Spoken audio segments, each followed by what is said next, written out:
Welcome to Autism on the Seas Special Vacation Podcast. I'm your host, Lisa Caslin, and I am excited to say hi to Sharon Ayalon. How you doing, Sharon? Hi, good. And you? I'm great. Thank you.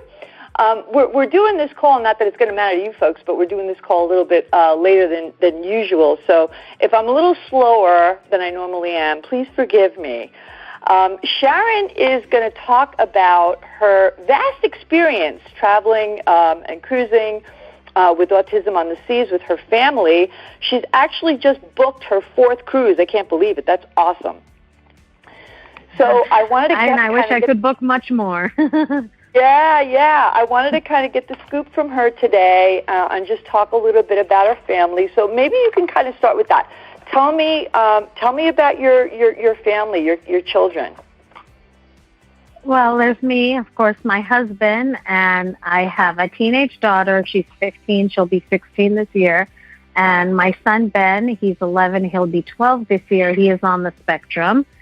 During daily life, he's mid to lower end of the spectrum. But for some reason, on a cruise, he becomes like a high end on the spectrum. He does amazing. It's so really cool. Phenomenal. How does that play out exactly? So, does he typically is he verbal? He has a few words, but if you start talking to him about cruises, all of a sudden he starts talking more. He seems motivated to talk. Wow. And does he? I mean, at home, I assume, and we talked a little bit before we actually started the interview, that, he pretty much keeps to himself when he's at home, but when he goes on the cruise, that sort of changes. He becomes a bit more social. Definitely. I mean, all of a sudden, first of all, he loves the staff. He loves the attention from the staff, and they really get him engaged with all the other kids and everything. And it's really a phenomenal experience for him to be able to socialize with other kids and just connect. And at this point, we've already even booked other cruises with the same families because our kids have gotten along as well as the adults have gotten along. We remain in touch all year long. Yeah, that happens a lot. A kind of an unintended consequence, but a wonderful consequence. So definitely. So was Autism on the Seas the first kind of real vacation you were able to take with your family, or had you done other things before that? We did do another thing because we go to this autism retreat that's for Jewish families. That's once a year. But we've never tried like a cruise or anything like that. We've never attempted anything like that until we discovered Autism on the Seas. So how did that make it okay for you? What was it about your exposure to Autism on the Seas that made it okay for you to try it? The first time we went, I was extremely nervous. I didn't think that we can do this at all. And I'm like, we're going to regret this. What are we doing? Yeah. But all of a sudden when you see the staff, how wonderful they are with your child, and it's like, wait a minute, we can do this. And then as another day goes by, you're like, wait a minute, we're having fun.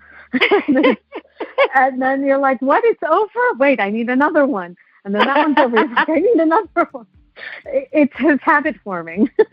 Yeah. Well, I can see that for sure.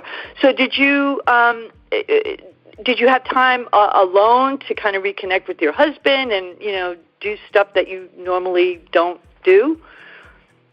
Well, back home, we never get to go on dates. It's like a rare occasion. All of a sudden on sea days, it's like we'd have 2 dates a day, and it's phenomenal. It's good. And how about your daughter? To be able to sit back and relax. Well, my daughter, she's at a teenage years, so you put her on a cruise ship, you'll see her only when you disembark, dinner, basically. Right.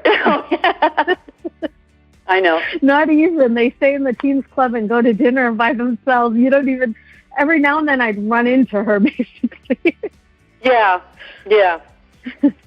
But she I guess she wasn't bothered, or either way, it didn't affect her. She enjoyed it. She had a good time. Actually, I think the difference is she felt that we're not so different standing out our family. Like, a lot of times it's embarrassing when you're a different family, but when there's other families around that are similar to yours, it's like, okay, we're not the only ones. And then you feel a bit more comfortable. She wasn't so embarrassed. Yeah, we hear that a lot. So what about the the various activities on the ship? How was that? Did you think that Ben was going to try it? Did you think, he's probably going to stay in the pool and not do anything else? How did that work? Well, first of all, the biggest thing is my son will never sit in a restaurant. He sat through over an hour every night at dinner. Wow. That is something, I don't know how they did it. I with you? know. It's like magical. Yeah. Was the staff member with you?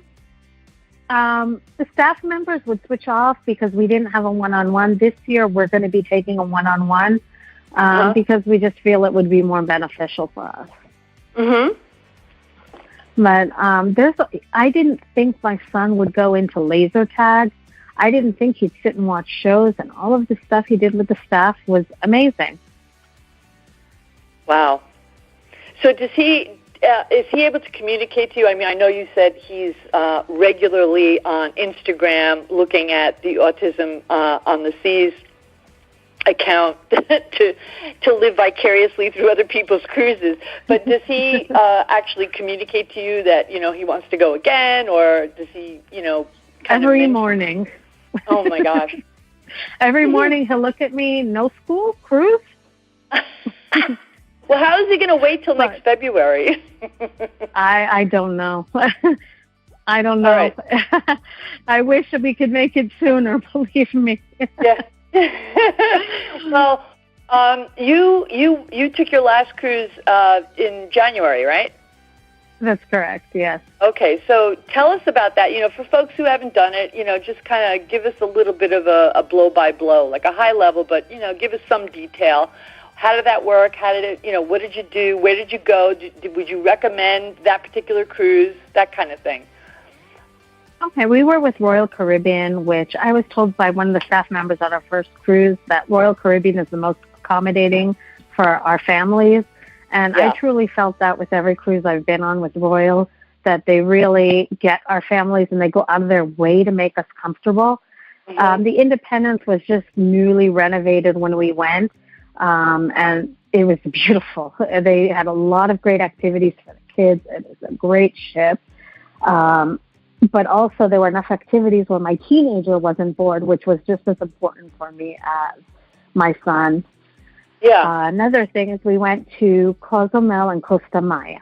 I love Mexico and I love Cozumel, and I highly recommend that all parents do the tequila tasting while the staff is with their kids in the water. Never mind that it's 10 a.m. It's Mexico. You're allowed to drink. It's tequila time. Yes. And it's just, you get to do stuff that you would never do. I mean, where would I go to tequila tasting 10 a.m. with my husband while my child's being on the beach with staff? It's amazing. I never thought that was something we do. Yeah, that's unique, right? So did you do any excursions, like special outings or anything like that?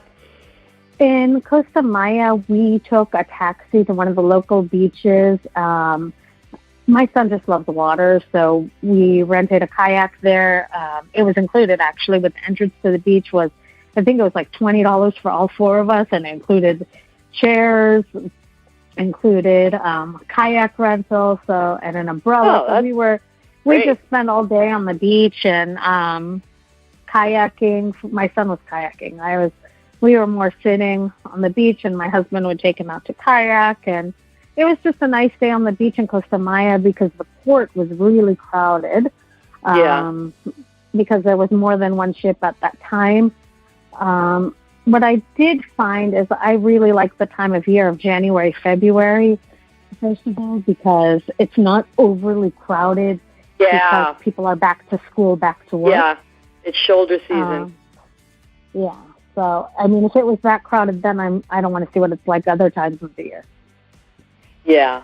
Yeah. Well, Mexico's popular because it's inexpensive, and it's not too far. It's good. And in Cozumel, we went on the group excursion, and so we took these vans to the beach club. And first of all, the vans itself was an attraction for my son. He was giggling in the whole ride there. Wow. And then once we got there, of course, my son loves the water, and they have a nice pool area too, which is great because some of the kids didn't want to go into the beach water, so they went into the pool with them. And it's great because there's a nice restaurant there if people want something to eat, and most importantly, there's a tequila tasting. So, what about when you guys come home? After your cruise. I mean, I know Ben reacts really positively when he's there. Is there an afterglow? Does he hold on to any of those positive behaviors or I guess just happiness? He also becomes way more verbal because he starts talking to all of his teachers about cruises and telling people. He's a child who doesn't talk a lot, but then once you mention cruise, he'll start telling you, first of all, everything he ate and what he did. And it's like, because for him, food is just as important as the activities. Yeah. So he liked the food. He's not picky? He is picky, but there was a nice plate of olives waiting on the table every night for dinner. But he really loved unlimited ice cream, which I'm sure every child does. Of course. So if you were going to give advice to somebody that's, getting ready to take this on as their next adventure, and they're a special family like you, what would you tell them? Relax and enjoy it, and it's going to be habit forming. The staff are phenomenal. You're going to want to take all the staff home. They're just so amazing with our children. We're glad that it worked out for you. We're happy that you're coming back. Oh, I can't wait. We're counting down, and it seems so far away for February, but we can't wait. All right. Well, is there anything that I didn't ask you that you think our viewers, our listeners might want to hear or know about? Advice? Advice, just give it a shot. You won't regret it. It will be the best experience of your life, and just enjoy the time because you're going to get time with your significant other and time to feel like a normal vacation, which is a very rare opportunity for families like us. Yeah, no, I know. Well, listen, I'm so happy to hear about your story. Thank you so much for sharing it with us. And maybe we'll have you back again in February after you come back. That would be great. Thank you. Thank you so much, Sharon. Good talking to you. Good talking to you too. Thank you. Bye-bye.